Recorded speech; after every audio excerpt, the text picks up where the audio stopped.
Right, so you're listening to 104.5 FM, CVFM, coming at you live and local from the heart of the borough.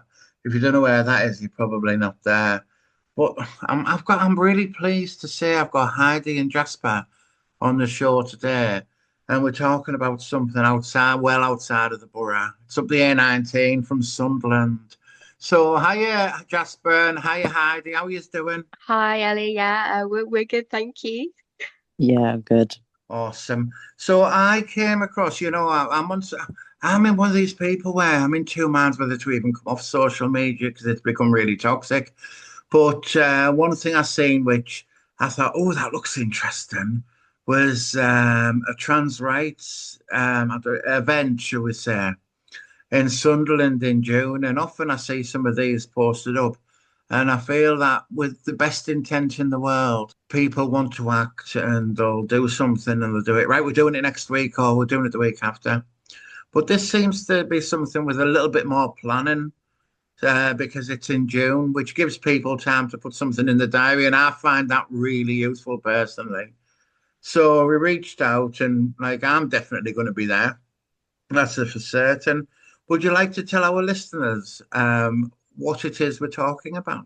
Yeah, so we will be having so we've described it as a rally for trans rights. And part of the reason we want to describe it that way is it wants to be like a really positive event. So really showing kind of solidarity to the trans community.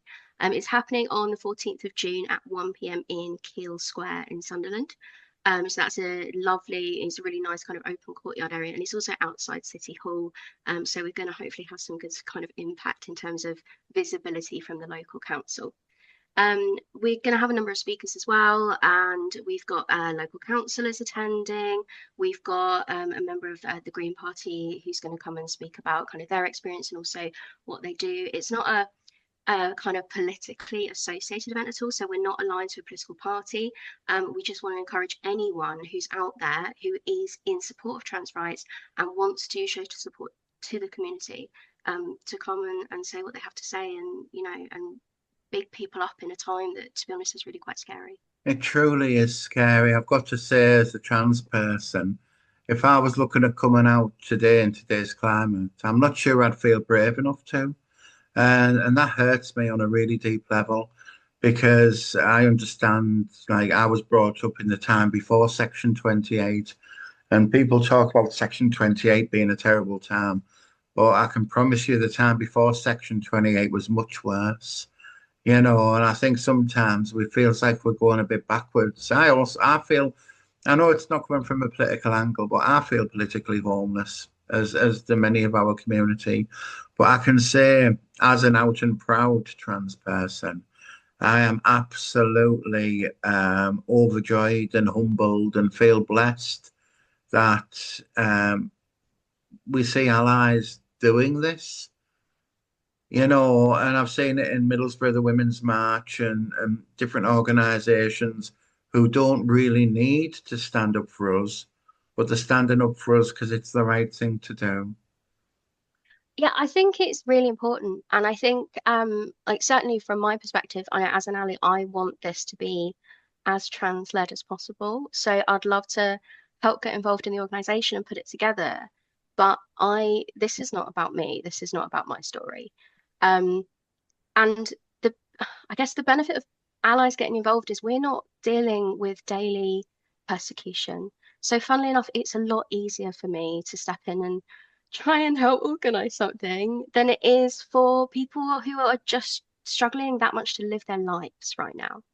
Um, so kind of that's my position in it, and that's why, during the event itself, it's great that we're going to have so many people who can kind of be involved, who have that lived experience and who can actually speak about it and show the local community what it actually means to be trans, show them that there's people behind the stereotype that they might have kind of got used to, because it's something I've noticed. I mean, everyone can tell I've got a southern accent, so I arrived in the north there about a year ago. The north is such a friendly place. It's people are so people focused. Community is really important.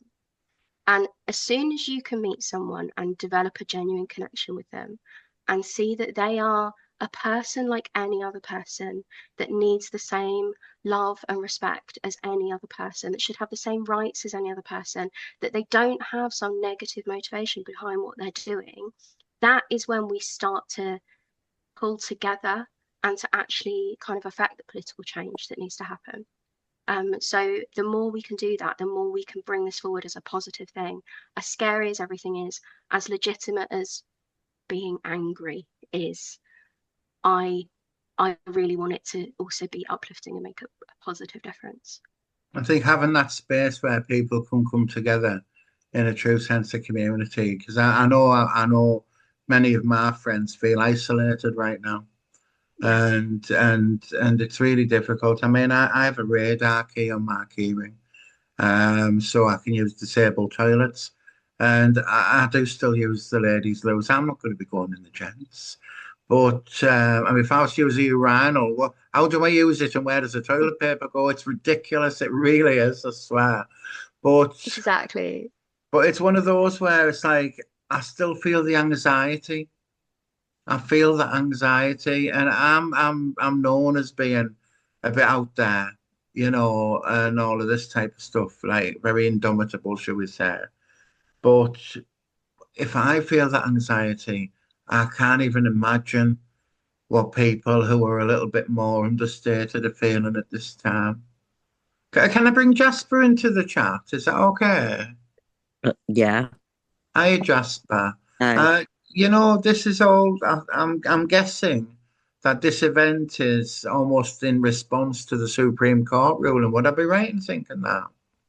uh yes, it was like it did come up as a response to that happening. But I Uh, think in general, um there has always been a need for it. I think just with the Supreme Court ruling, it has kind of made people a lot more aware, if that makes sense what I'm saying. It absolutely makes sense. I had somebody talking to me last night and said, "What's going on? I didn't think things were this bad." And then when I laid it out to them, like plainly, they were actually shocked, Jasper. And they were saying, "Well, how did we get to this place?" And I said to them, "The thing is, it reminds me of a few years ago when I was at a Pride event, and there was a gay gentleman who said, 'Oh, this is fine.' Bear in mind, he was married, he had a good job, he was in a good place in life. He said, 'Oh, this is fine, isn't it? It's a nice afternoon now, but we don't really need Pride events now.'"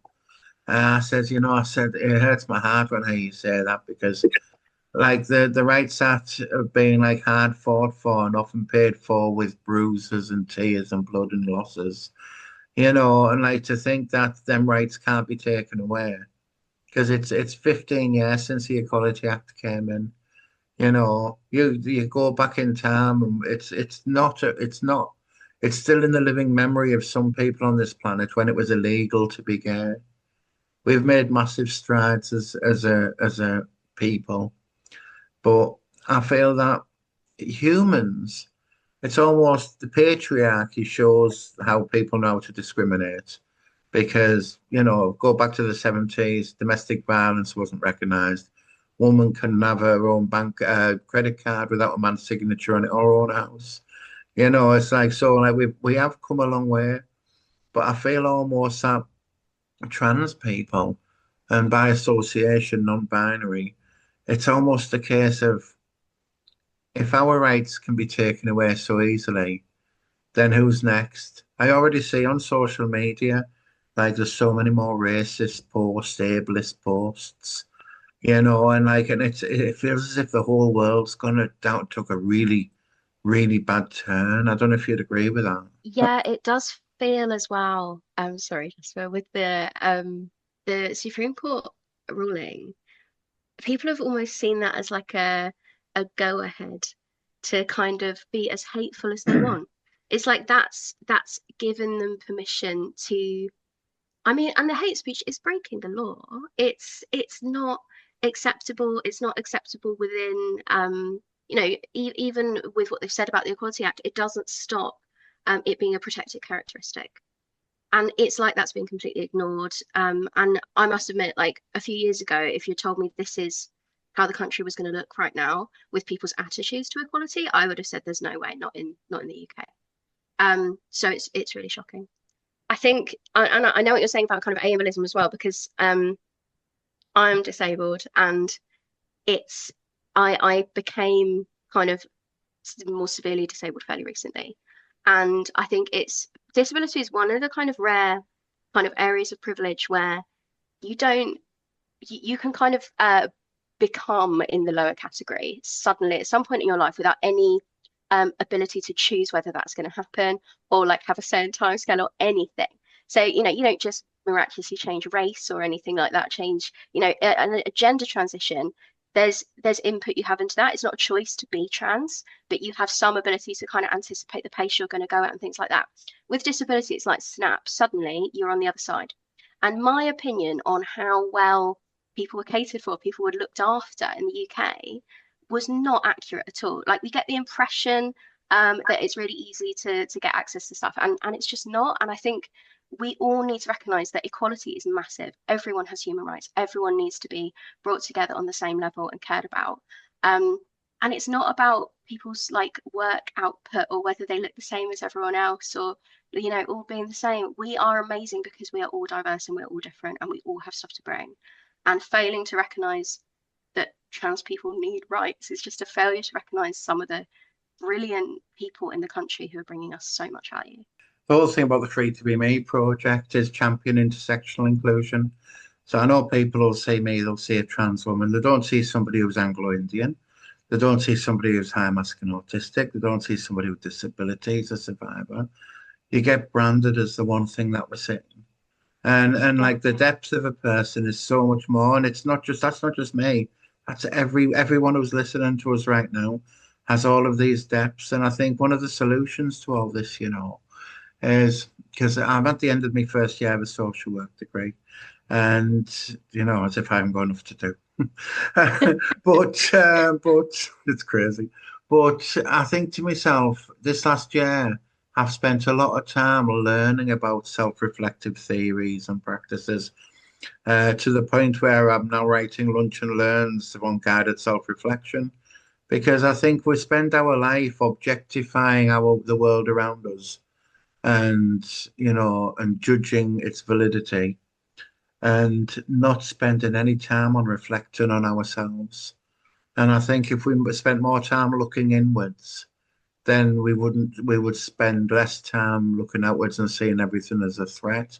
I think everybody's a little bit scared, even the people who are against our existence. Yeah, sorry, go on. You're absolutely right. Sorry, I was just going to say, because this is something it's kind of occurred to me recently that so many people think that the groups they target have some kind of agenda, and that they're kind of trying to like all this stuff about like not influencing children, for instance, and how scary it must be to be the person that carries that much hate and feels like everyone is targeting you all the time.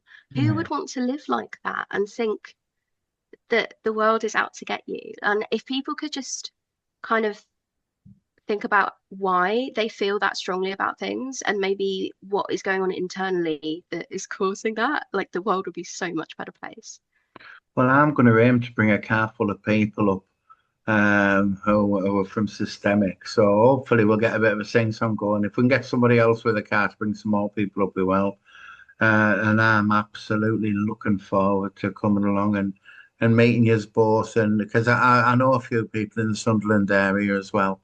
So it'd be nice to reconnect and, you know, sort of thing in some sense. And I would absolutely encourage people, you know, to come along. If it's okay, what date is this on? Because I think we can revisit this next week and the week after with a different chat and just to keep it fresh in people's minds, if that's okay. Yeah, and hopefully we'll also be able to give you an idea of sort of speakers that we have and things like that as time goes forward as well. It's going to be on the 14th of June, so we're still a couple of weeks away. Awesome.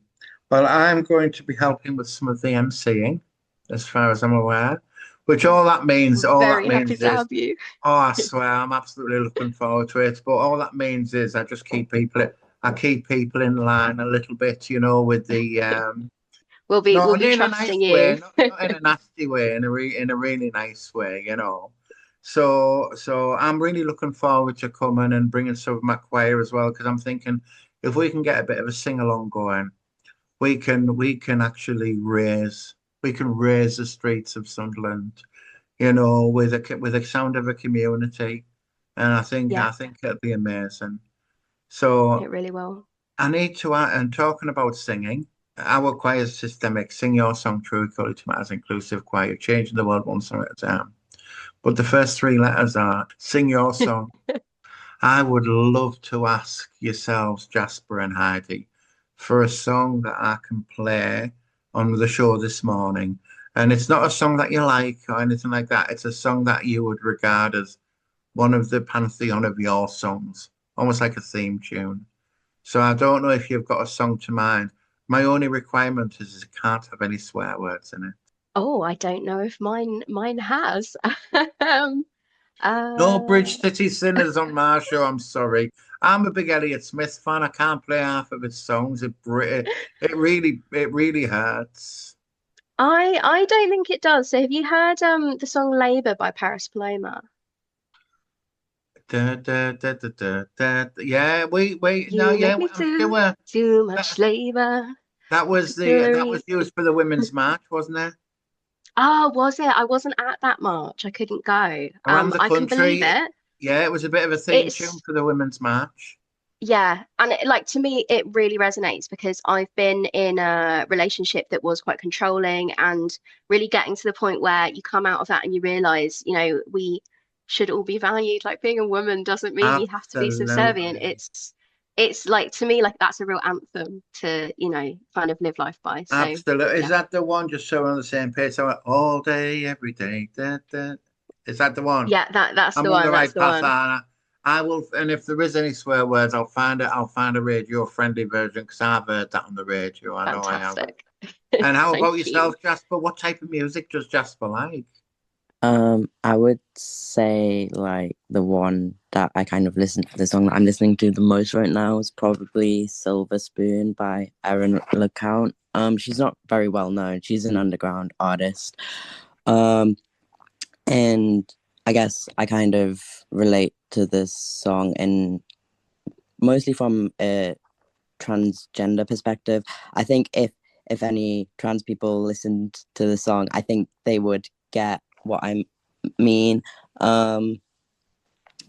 because it's essentially about growing up in a different environment to say like a person that you're seeing, or like honestly I've just kind of seen it from a perspective of like everyone in my life, but there's like a specific line that I kind of like felt very connected to, I guess, where it was like I've changed my accent and I gave a false name, and I think as someone who has changed their name, that is how I interpreted that line, and I think it's one of those songs where you can kind of connect to it in your own way. So I think even if someone wasn't trans, if they've had like still difficulty growing up in a, well, honestly, like today's environment, I think they could like still connect to the song, which is like a good, it's a good like thing when it comes to music that everyone is able to connect to it. That's absolutely brilliant. So we are definitely going to be playing those. As you said about trans people listening to songs, I'm going to give you a recommendation back, Jasper. My song in that sense, it's by Elliott Smith and it's called Happiness. Mhm. And I feel if you listen to the he and the she as sides of the same person, for me, it's helped me to understand my trans struggle. All truth is subjective, and it's sort of like it just for me it just nails it. So I imagine similar. I will now go and listen to Silver Spoon, but Yeah, I'm going to listen to it now. We're doing this interview a day or two before the show because I need to go and listen to it to make sure there's no swear words in it. there's no spare words in it. Brilliant. Right, my friends, all there is left to say is hopefully we'll be able to catch up maybe next week with a bit of an update. What time is this on in Sunderland, by the way? 1 p.m. So it'd be 1 o'clock till Perfect. 3 o'clock is what we're anticipating. Yeah. That's perfect. Right. So be there or be square, people. Other shapes are valid. Right. So I'm going to thank you very much for giving up time in your day to have a chat with me. And I will hope to speak to you soon. And we will bang the drum on this one because it matters. Thank Okay. you very much, Ellie. Thanks for having us. You're very welcome. Jasper, would you see us out just by introducing your song? Yeah. Okay. Here's Silver Spoon by Aaron LeCown. Back to the studio.